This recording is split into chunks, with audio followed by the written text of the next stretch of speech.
It was artificially cold, and I felt very much out of place. A week ago, I had been conducting interviews in the streets of Iquitos in the Peruvian Amazon, and suddenly I found myself dressed much like this at the 19th CITES COP, the 19th Conference of the Parties for the Convention on the International Trade of Endangered Species. As I walked around the all-white, blasting AC halls, I watched smartly dressed government delegates running around, ready to decide on the requirements for the international trade of animals and plants. I kept having these moments of thinking, how did I even get here? And it took me back to my first time in the Peruvian Amazon. I was 16, bright-eyed, coming from the big city of Lima. I was so impressed by the different smells of mulch and humidity, the infinite hues of green and brown. I fell in love with the Amazon then, and I kind of decided that I wanted to study biology, and I want to be an ecologist and save this planet. That led me into a career in conservation that showed me that conservation is profoundly political, and things might not be as easy as we might think. How we got here, how we got to this point where we're worrying about the different animals and the different landscapes depends who you ask and what role they'll play within these different systems.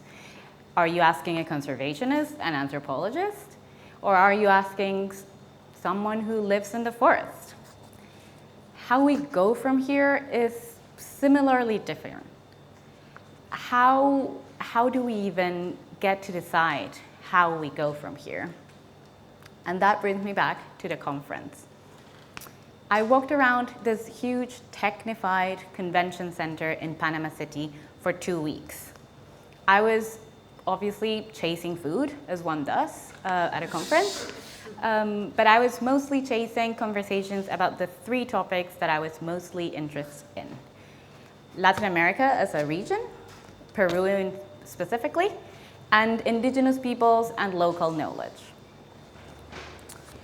My research is about how conservation is done at the international level, how conservation is decided, what priorities are set, and how they eventually land in specific locations. In particular, I look at the illegal wildlife trade in Peru and how we tackle it. So I was at the Conference of the Parties for the Convention on the International Trade of Endangered Species, tracking the ideas discussed at high-level international spaces about the illegal wildlife trade. Some people might be bored in these spaces.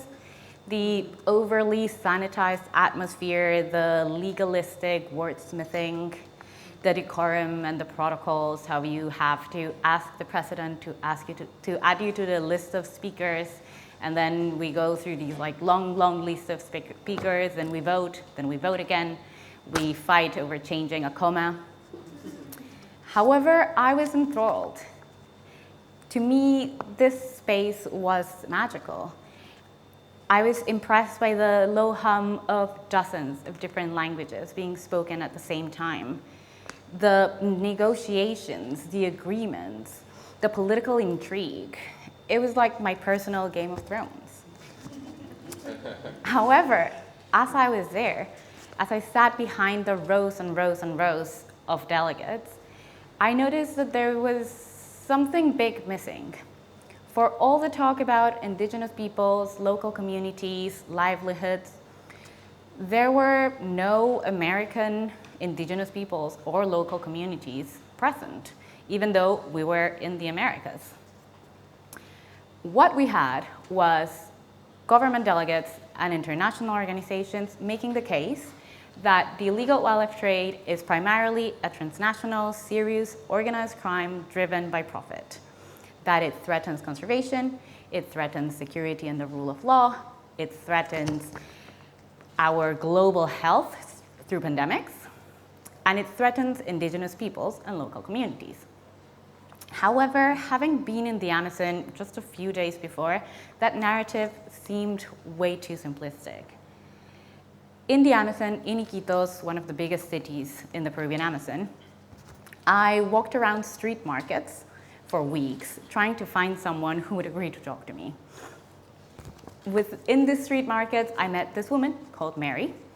She was one of the 72 people I talked to, and she was generous enough to stand with me by the side of the road and talk to me for about 2 hours as people walked past trying to buy whatever she was selling, fruits. In this conversation, she told me that she wakes up very, very early, goes down to the pier, buys some products, could be fruit, could be meat, could be anything that is sold, and then goes to the market. She lays a cloth on the floor, and that's where she sells her produce until the evening. Like many people in Iquitos, Mary showed a great care for wild animals. She likes them. She told me about where they live, about seeing them in the trees when she was a child, seeing them swing around. She told me where they live, how they eat, where they hunt. This is because she grew up seeing them, hunting them, and eating them. For Mary, wild animals are not something that exists out there, away, unknown. For Mary, wild animals are part of her story and part of her world, a world that hasn't always been fair to her. As a single mother, she told me about how sometimes she felt like she would pass out of hunger while her children cried because they had nothing to eat. Maybe some days, the only way she could feed her family would be if she hunted an animal or if she bought an animal from someone who had hunted an animal. That was the only way that she could sometimes make a living. She also told me about awful injustices perpetrated by the Peruvian government against her and her family. Sometimes these stories were too difficult to even mention or retell. So how did we get here? How do we get to this point where we want to care for wild animals and protect them and stop the illegal wildlife trade? Perhaps it is no surprise that for Mary, people who hunt and sell wild animals, they're just doing their jobs. Hunters hunt. That is a job that people do. And perhaps it is no surprise that she defends these hunters from the police when the police comes to take away the animals. She sees the police as corrupt and enemies of poor people.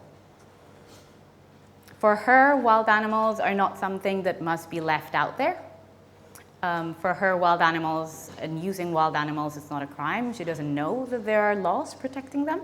She doesn't know about the Convention on International Trade of Endangered Species. For her, animals are the dishes she grew up with, what she cooks for her children, what she cooks for her grandchildren, and tells her how her mom cooked that for her. So how do we go from here? As I sat in the Conference of the Parties and heard all of these different ideas about the illegal wildlife trade and how we should hammer down, increase law enforcement, increase militarization, I thought that it was important to remember Mary. How people's histories are always interwoven with nature, and how scale matters, and the decisions that we make at the international level eventually land on individual people in individual places. And how perhaps when we talk about conservation, we must perhaps also always talk about justice.